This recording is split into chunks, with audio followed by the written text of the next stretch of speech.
Hello! So, ito yung atrium level. Ito yung extended deck. So, makikita nyo yung view. It's near the new bridge to BGC. Yung Pasig Bridge.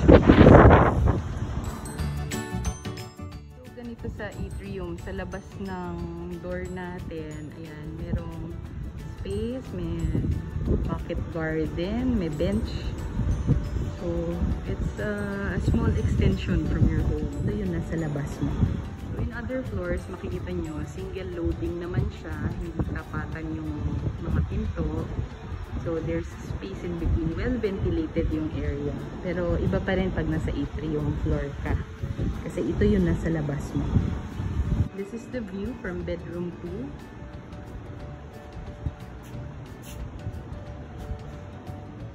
The unit is furnished with window grills and pinalagyan na rin namin ng screen door. Yung window, yun yung sa bedroom 2. Ito naman yung sa window ng kitchen.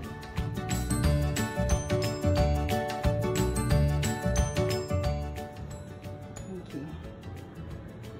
So this is the full unit from the vantage point of the door entrance. So, yan yung buong space. This is Korean cut. So, the bedrooms, itong bedroom 2. And that's the bathroom. And banda doon naman yung first bedroom. So, nasa isang buong side, yung dalawang bedrooms and yung bathroom. So, ito dire-diretso. So, yung pasok ng hangin din, maganda. This is the kitchen, granite countertop. Pinalagyan na rin ng window blinds.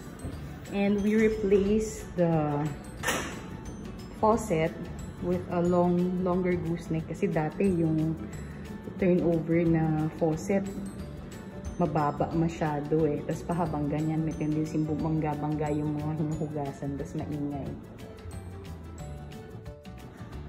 Provisions for paper towels and yung foil and cling wrap cutter and the drain for the knives and the spoon and fork. So, yung na-turn over to, itong panel dito, board lang yan. So, we converted those boards into drawers para functional kasi you could never have enough drawers or cabinets when you're staying in a condo. So, you have to maximize the space. Alright? Ganon din yung ginawa namin dito sa isang island. Yung board dito, ginawa na rin namin drawer. Underneath, you have a space for your pots and pans and the rack for your spices. Looking up, there's a space for the microwave. So, yung microwave nandyan na yan, iniwan na namin yan. And then, meron mga overhead cabinets. Okay. So, yung mga yan. So, extra space for your kitchen. Yeah, there. Even this one is a cabinet. Sa taas ng range hood. So, may range hood na. And may electric ladder mania na burner with oven. This was turned over. Ito, buong to, it's an empty space. So, maluwag na maluwag. Kaya lang we noticed that we didn't have enough cabinets. So, we had this made. Itong kitchen island na to.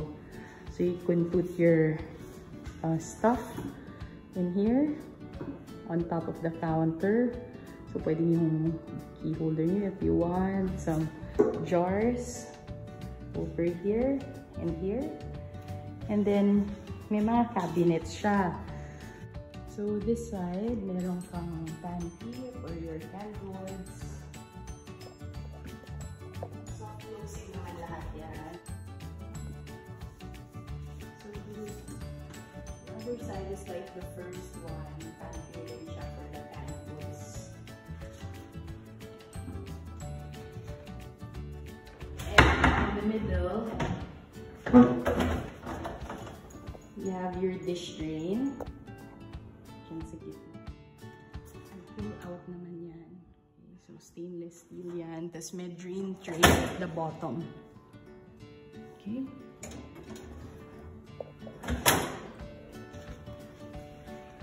Behind the kitchen island, there are also cabinets.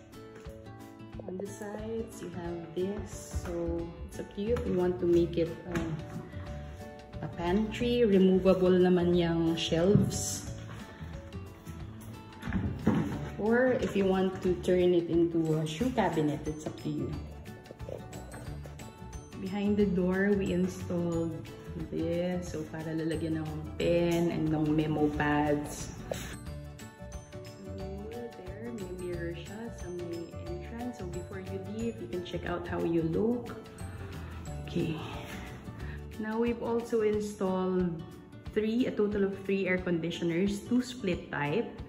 So one here, which will cover the dining and the kitchen area. So that's a 2 horsepower split type air conditioner. Pero matipid. Matipid na matipid siya.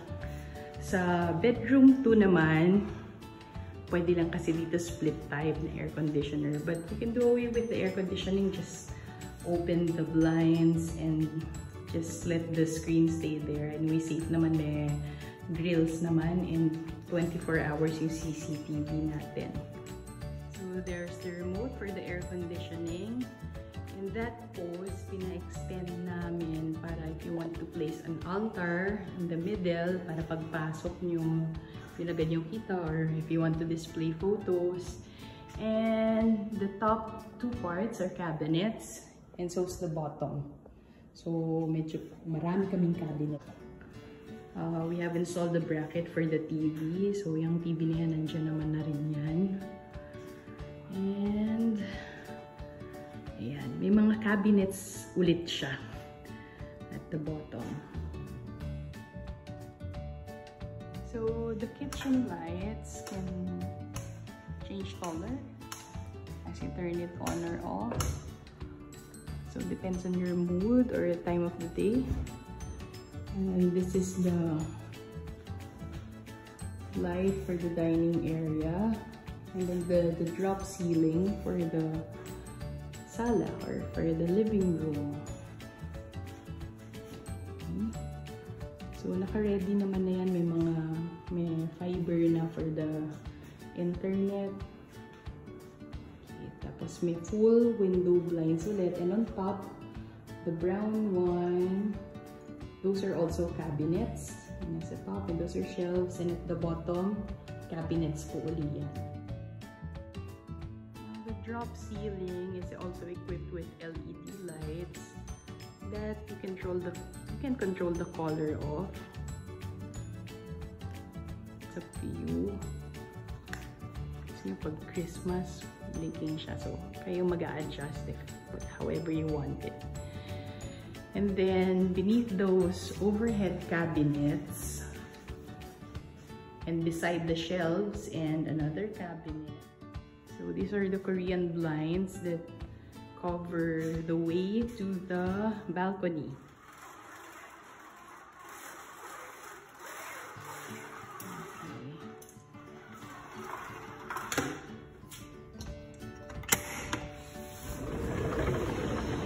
So here's our view. Okay.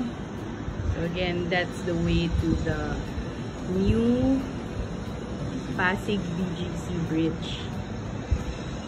Okay. And as I've said, we have an exit from the back of our condominium, so you don't have to go through the traffic going there. The terrace is huge. You can put your plants here and maybe put some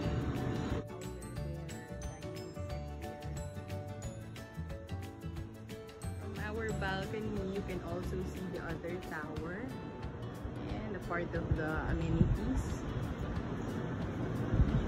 If you find yourself wanting of ventilation or light in this unit, kasi Korean cut nga siya, mas dire-diretso yung ventilation. Now here is the bathroom. So nagpalagay na rin kami ng shelves and overhead cabinets, and under sink cabinets. Kasi pag na-receive yan, wala namang cabinetry dyan. Alright, and then there's a floating shelf for your stuff. And also floating shelves over here above the toilet. So yun na yung bidet, yung stainless steel bidet. And we have also installed that faucet for your washing machine. Alright. Above the washing machine, there's a shelf for your laundry materials and a rod for your hangers. So there's the water heater. It's brand new. May floating shelves na din dyan. Three-way yan. May rain shower, may handheld, and may faucet. All of those function with heat. So lahat yan may hot water function. And then there's a towel rack over there and a towel rod. If it's just you and you don't feel like dining on the dining table, pwedeng dito ka na sa counter na ka kumain. It's a kitchen island. Mas mabilis pang magligpit. This is bedroom 1 or the master's bedroom. It is equipped with a window type air conditioner. So dati nandito yung queen-sized bed. And then over there is the study table or work table. And to the right is the cabinet. The window also has Korean blinds and blackout curtains para kung night shift man, umaga natutulog, hindi magiging maliwanag sa loob.